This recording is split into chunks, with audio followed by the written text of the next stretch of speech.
Welcome everyone. Today's class is all about profit sharing ratio. Profit sharing ratio एक बहुत ज़्यादा important topic होता है, एक बहुत इंपॉर्टेंट चैप्टर होता है क्लास 12 के लिए, क्योंकि इसी पे पूरा डिपेंडेंट है आपका पार्टनरशिप का चैप्टर्स। तो आज हम जिस प्रॉफिट शेयरिंग रेशियो को पढ़ेंगे, आज उसमें हम लोग थोड़ा फॉर्मूला का बात करेंगे, थोड़ा केसेस का बात करेंगे और समझेंगे कि किस तरह से प्रॉफिट शेयरिंग रेशियो हेल्प करता है पार्टनरशिप में, खासकर कि वो लोग अपने जो प्रॉफिट एंड लॉस है उसको डिस्ट्रीब्यूट कर सके। ठीक है, तो चलिए देखिए, सबसे पहले हम लोग बात करते हैं प्रॉफिट शेयरिंग रेशियो एक्चुअली है क्या। तो अगर हम लोग मीनिंग में जाएं तो प्रॉफिट शेयरिंग रेशियो एक ऐसा रेशियो होता है पार्टनर्स के बीच में जो डिस्ट्रीब्यूट करता है प्रॉफिट एंड लॉस उनके रेशियो के हिसाब से। अब बात किया जाए कि हम लोग अक्सर सुनते हैं कि प्रॉफिट जो होता है वो परसेंटेज में डिस्ट्रीब्यूट होता है, लेकिन डिस्ट्रीब्यूशन के लिए परसेंटेज का यूज करना एक बहुत ही बुरा, आपके लिए एक बोल सकता हूं कि बहुत बुरा चॉइस होगा रीजन, क्योंकि परसेंटेज में अगर आप किसी भी चीज को डिस्ट्रीब्यूट करें तो आपका कैलकुलेशन बहुत ज्यादा बड़ा हो जाएगा। ठीक है, और आपको बहुत ही ज्यादा दिक्कत आएगा, खासकर एग्जाम्स में। प्रॉफिट शेयरिंग रेशियो से एक्चुअली में 2 से 3 मार्क्स का क्वेश्चन आ सकता है स्टूडेंट्स को। तो आप लोगों को ये चीज ध्यान रखना है कि 2-3 मार्क्स तो इस चैप्टर से आएंगे, लेकिन इस चैप्टर का यूज करके आप लमसम 6 मार्क्स तक का क्वेश्चन को क्या कर सकते हैं, सॉल्व कर सकते हैं। तो प्रॉफिट शेयरिंग रेशियो एक बहुत ही ज्यादा नाजुक चैप्टर है समझने के लिए। तो जब हम लोग बात करते हैं रेशियो को, तो रेशियो एक्चुअली में कुछ नहीं, परसेंटेज होता है। पार्टनर्स के बीच में एग्रीड एक परसेंटेज होता है। अब ये परसेंटेज एक्चुअली है क्या, जैसे मान लीजिए कि अगर एक कंपनी में पार्टनरशिप हो रहा है और उस कंपनी में 2 पार्टनर्स हैं, जिसमें से एक पार्टनर्स का जो प्रॉफिट है वो 60% का है और दूसरे का कितना होगा, 40%। रीजन क्या है कि प्रॉफिट जो भी होता है वो परसेंटेज में हमेशा 100% का होता है। तो 60-40 का यहाँ पर परसेंटेज की बात हो रही है। तो 60% 40%, अगर आपका प्रॉफिट ह्यूज है या फिर लॉस आपका ह्यूज होगा, तो आपको प्रॉफिट को परसेंटेज में डिस्ट्रीब्यूट करने में बहुत ही ज्यादा मुश्किल आएगी। आप लोग ठीक से उसको कैलकुलेट भी नहीं कर पाओगे खासकर।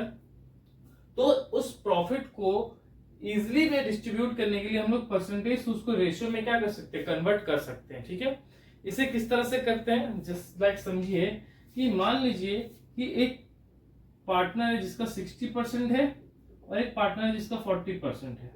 ठीक है, अब रेशियो में बदलने का मतलब क्या था, रेशियो का मतलब होता है अनुपात। अनुपात जितना छोटा होगा कैलकुलेशन उतना ही ज्यादा इजी होगा। तो 60-40 को अगर हम अनुपात में कन्वर्ट करें तो किस तरह से करेंगे, तो सबसे पहला स्टेप होता है कि इन दोनों से 0-0 को क्या कर दीजिए, हटा दीजिए।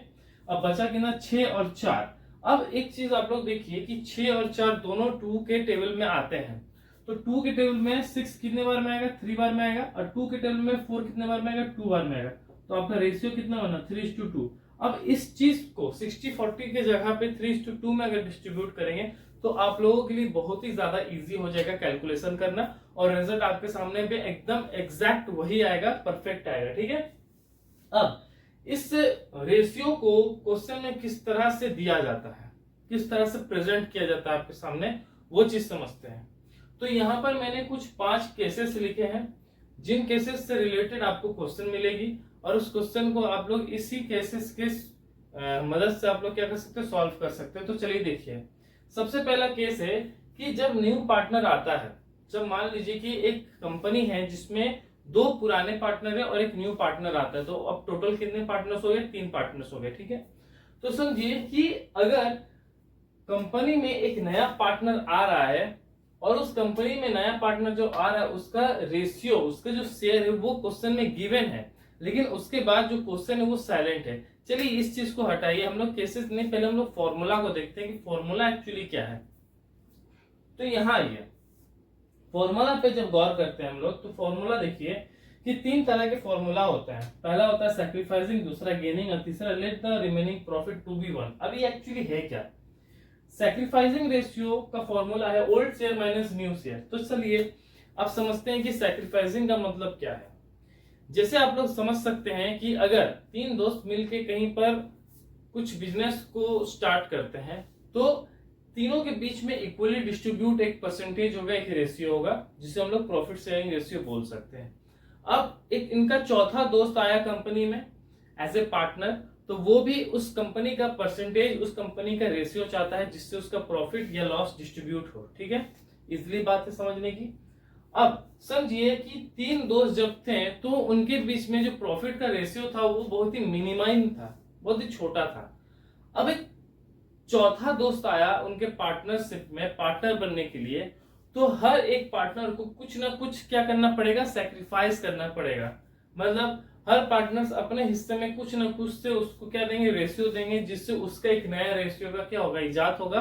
तो उसको हम लोग क्या बोलते हैं, उस समय सिचुएशन को हम लोग बोलते हैं सैक्रिफाइसिंग रेशियो। मतलब पुराने पार्टनर्स जब नए पार्टनर को एक फर्म में एडमिट करते हैं तो पुराने पार्टनर्स को कुछ शेयर को त्याग करना पड़ता है, कुछ सेक्रीफाइस करना पड़ता है ताकि वो शेयर न्यू पार्टनर्स को मिल सके। ठीक है, इसका फॉर्मूला क्या होगा, old share minus new share. तो क्वेश्चन में आप लोगों को ये पूरा ध्यान रखना है कि आपके पास ओल्ड शेयर भी हो और न्यू शेयर भी हो, तब आपका सेक्रीफाइस ही निकल जाएगा। लेकिन अगर ओल्ड शेयर हो और सेक्रीफाइसिंग रेशियो, तब कैसे निकलेगा, ये भी फॉर्मूला बनेगा। लेकिन इस चीज को आप लोग धीरे धीरे, जब लोग आप लोग पेंसिल पेन में आप लोग कॉपी किताब में आइएगा, तब आप लोग इस चीज को क्या कर सकते हैं, बना सकते हैं, इस चीज को समझ सकते हैं। तो अभी इसको समझना बेफिजूल होगा। ठीक है, गेनिंग रेशियो क्या आता है। अब आते हैं फॉर्मूला नंबर 2 पे। गेनिंग रेशियो एक्चुअली है क्या। गेनिंग रेशियो का मतलब है कि किसी पार्टनर्स के जाने से या फिर किसी पार्टनर्स के आने से उसे कुछ फायदा हो। अब जाने से तो मुझे समझ में आ रहा है कि फायदा होगा ही, क्योंकि 3 दोस्त थे, 3 दोस्त में एक दोस्त चल गया तो 2 दोस्त बचा, 2 दोस्त में वो प्रॉफिट क्या हो गया, इक्वली डिस्ट्रीब्यूट हो गया। तो इसमें से सबको कुछ ना कुछ क्या हुआ, फायदा हुआ। ठीक है, लेकिन जब बात करें कि न्यू पार्टनर आ रहा है उसमें क्या फायदा है। अब आप लोग ध्यान दीजिए एक चीज को कि अगर न्यू पार्टनर आ रहा है तो न्यू पार्टनर को जो मिल रहा है वो उसका गेनिंग होगा, उसको मिल रहा है ना। क्यों, क्योंकि उस समय उसके पास क्या था, 0 था। लेकिन अब उसके पास 1 या 2 होगा तो वो उसको क्या हो रहा है, गेन हो रहा है, मिल रहा है। मतलब एक पार्टनर अगर सेक्रीफाइस करेगा तो किसी को क्या होगा, गेन होगा। तो इसी को हम लोग बोलते हैं सैक्रिफाइसिंग एंड गेनिंग रेशियो, किसी को त्याग करना तो किसी को मिलना। ठीक है, अब तीसरा फॉर्मूला क्या होता है, let the remaining profit to be one. ये बहुत ही ज्यादा रेयर फॉर्मूला होता है, ये फॉर्मूला बहुत कम जगहों पे आपको यूज करने को मिलेगा। ठीक है, लेकिन इस फॉर्मूला का एक आपका अलग ही कॉन्सेप्ट बनेगा क्वेश्चंस में। जब ये फॉर्मूला आपको यूज करना होगा तो उसका जो आपका कंसेप्ट है, उसका जो आपका आंसर होगा वो देखिएगा, वो एक न्यू टाइप का बनेगा। ठीक है, अब केसेस की बात करें तब समझिए कि when new partner share is given, मतलब एक नया पार्टनर जब आ रहा है बिजनेस में तो वहां पर क्या है, उसका शेयर गिवन है। मतलब तीसरा जो पार्टनर है उसका शेयर दिया हुआ है कि वो इतना शेयर्स में आ रहा है। लेकिन उसके बाद जो क्वेश्चन है वो एक साइलेंट क्वेश्चन है। साइलेंट क्वेश्चन का मतलब क्या हो गया, साइलेंट क्वेश्चन का मतलब आप लोग समझ सकते हैं कि उस क्वेश्चन के बाद, उस शेयर के बाद उस क्वेश्चन में उस चीज को टॉपिक में उठाया नहीं गया कि कौन दे रहा है, कितना दे रहा है। तो ये बहुत ही ज्यादा रेयर क्वेश्चन है। अब यहाँ पर आपका सबसे लास्ट वाला फॉर्मूला यूज होगा, let the remaining profit to be one. One का मतलब होता है 100%। ठीक है, तो हम लोग इसको क्या करते हैं, इजिली कैलकुलेशन करने के लिए उसको अनुपात में उतारते हैं तो वो 1 बन जाता है। ठीक है, तो let the profit to be 1 ये कब होगा, जब एक नए पार्टनर का शेयर दिया है लेकिन उसके बाद क्वेश्चन साइलेंट है, तो ये क्या होगा, रेयर क्वेश्चन होगा। तो इसका फॉर्मूला होगा let the remaining profit to be 1। इसको कैलकुलेट कर सकते हैं, मैं आप लोगों को बताऊंगा। दूसरा केस क्या है कि when new partner purchase gets या acquires her share from old partners. अब समझिए, परचेज करने का मतलब क्या होता है, खरीदना। खरीदने के लिए आपको कुछ देना पड़ेगा। क्या देना पड़ेगा, तो समझिए कि एक नया पार्टनर जब बिजनेस में इंटर करता है ना, तो उसे 2 चीजों को लाना पड़ता है नए फर्म में आने के लिए। सबसे पहला होता है कैपिटल, उसका खुद का पूंजी जो वो कंपनी में इन्वेस्ट करेगा, और दूसरा होता है गुडविल। गुडविल क्या होता है, एक्चुअली में अगर बताया जाए तो गुडविल एक इंटेंजिबल एसेट्स होता है फर्म का, जिसे मेहनत करके, हार्ड वर्किंग करके, मेहनत और आप लगन ईमानदारी से आप लोग बनाते हैं। ठीक है, तो उसको हम लोग गुडविल बोलते हैं। गुडविल का एक्चुअली में वैल्यू क्या है, गुडविल का वैल्यू एक्चुअली में लगाया नहीं जा सकता। इसे फिर आप लोग सिर्फ एक उसे मैं सरल भाषा में समझाऊं अगर आप लोगों को, तो आप लोग उसे अनुमान में लगा सकते हैं कि हाँ इतना हो सकता है लमसम में। ठीक है, तो याद रखिए जब नया पार्टनर आता है तो उसे 2 चीज लाना पड़ता है, कैपिटल होता है, दूसरा गुडविल होता है। तो कैपिटल का मतलब क्या हो गया, पूंजी, जो बिजनेस में ला रहा है वो अपने हिसाब से जो लगाएगा। ठीक है, वो कैपिटल है। गुडविल का मतलब क्या हो गया, गुडविल जब आप किसी कंपनी को देते हैं तो आप उस कंपनी के ओल्ड पार्टनर से शेयर लेने का हिम्मत रखते हैं, उसके पास आपके पास राइट्स आ जाता है कि अब मैं ओल्ड पार्टनर से क्या कर सकता हूँ, शेयर ले सकता हूँ।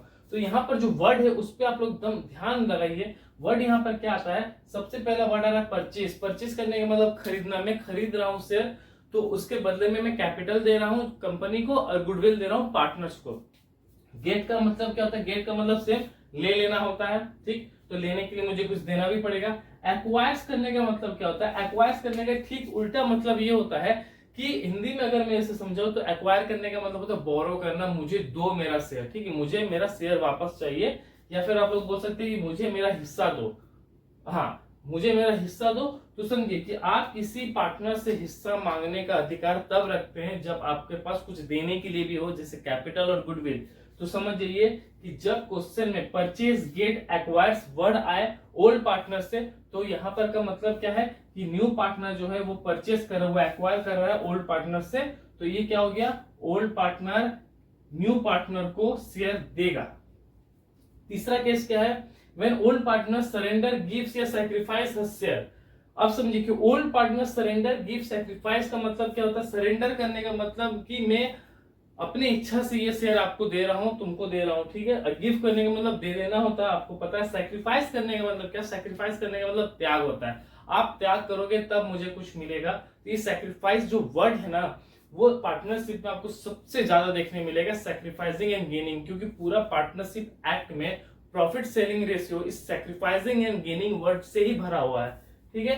तो when old partner surrender gives and sacrifice share to the new partner, ये आपका तीसरा केस है। यहां समझिए, यहां वो खरीद रहा है फ्रॉम ओल्ड पार्टनर्स, यहां वो दे रहा है टू न्यू पार्टनर, ठीक है। केस 4 क्या है, when new partner purchase takes acquire her share from only one. अब ये क्वेश्चन जो होता है ना, वो किसी एक पार्टनर के लिए बहुत ही ज्यादा दर्दनाक होता है, मुश्किल से भरा होता है। अब इसे आप लोग किस तरह से समझेंगे, समझिए कि मान लीजिए कि मेरे सामने दो पार्टनर्स है, एक ए है और एक बी है, और मैं सी हूं, ठीक है।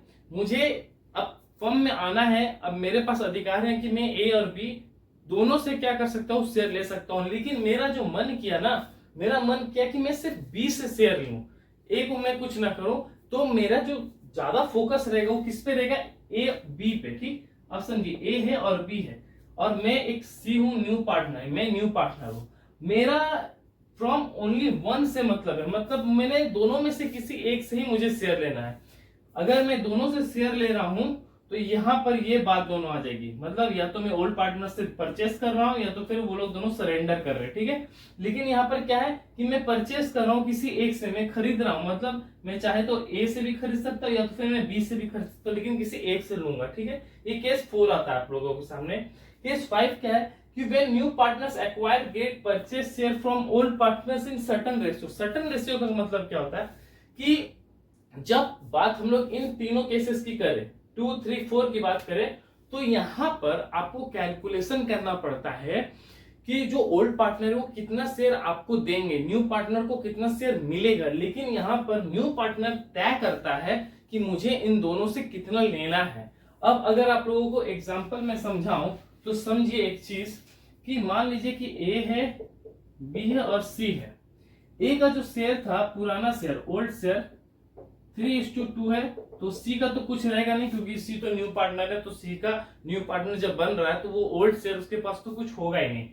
जब न्यू शेयर की बात आ रही है तो 4:3:2। अब देखिए सी के पास पहले कुछ नहीं था, अब क्या है, 2 है। अभी 2 उसके पास आया कैसे, मिला कैसे, तो समझिए सी ने ये बात बोला कि मैं ए और बी दोनों से, इन लाइन पे ध्यान दीजिए, एक सर्टन रेशियो, मतलब सी ने कहा कि मैं ए और बी से एक सर्टन रेशियो में उनका शेयर को क्या करूंगा, परचेस करूंगा। तो मान लीजिए ए से उसने लिया 2 और बी से लिया उसने 1, ठीक है। तो 2 × 1 क्या हो जाएगा, 2। तो इसका रेशियो यहाँ पर सामने में आ गया आपका। तो एक चीज आप लोगों के सामने कि यहाँ पर ओल्ड एंड न्यू शेयर दोनों दिया हुआ रहेगा, और आपको पता करना है कि वो सर्टन रेशियो क्या है, ठीक है। वो सर्टन रेशियो क्या, वो कौन सा रेशियो था जिसमें सी ने ए और बी से उनका शेयर को क्या किया, खरीदा।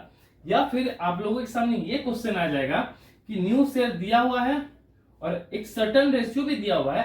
अब ये कहा जाएगा कि चलो बताओ मुझे कि ए और बी का ओल्ड शेयर क्या था, ये भी आ सकती है क्वेश्चन आपके सामने। या फिर तीसरा तरह की क्या है कि ओल्ड शेयर दिया हुआ रहेगा और एक सर्टेन रेशियो भी दिया हुआ रहेगा। अब ये क्वेश्चन में डिमांड रहेगा, चलो बताओ इन दोनों का कैलकुलेशन करके कि अब तीनों का न्यू शेयर क्या होगा।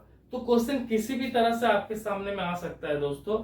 आप लोगों को बस इतना फोकस रखना है, इन वर्ड्स पे ध्यान देना है। परचेज, एक्वायर, गेट, ये वर्ड हुआ 3, सरेंडर, गिफ्ट, सैक्रिफाइस, ये हुआ दूसरा वर्ड। ठीक है, अब अगर क्वेश्चन में कुछ नहीं दिया हुआ है, क्वेश्चन साइलेंट है, तो रेयर फॉर्मूला यूज होगा, let the remaining profit to be 1। ठीक है, और लास्ट का तो आप लोग समझ ही गए, लास्ट का 4 आप लोग समझ सकते हैं कि फ्रॉम ओनली 1, मतलब मैं किसी एक से ही शेयर ले रहा हूँ, ए या बी से, किसी से भी ले सकता हूँ, क्वेश्चन का डिमांड रहेगा।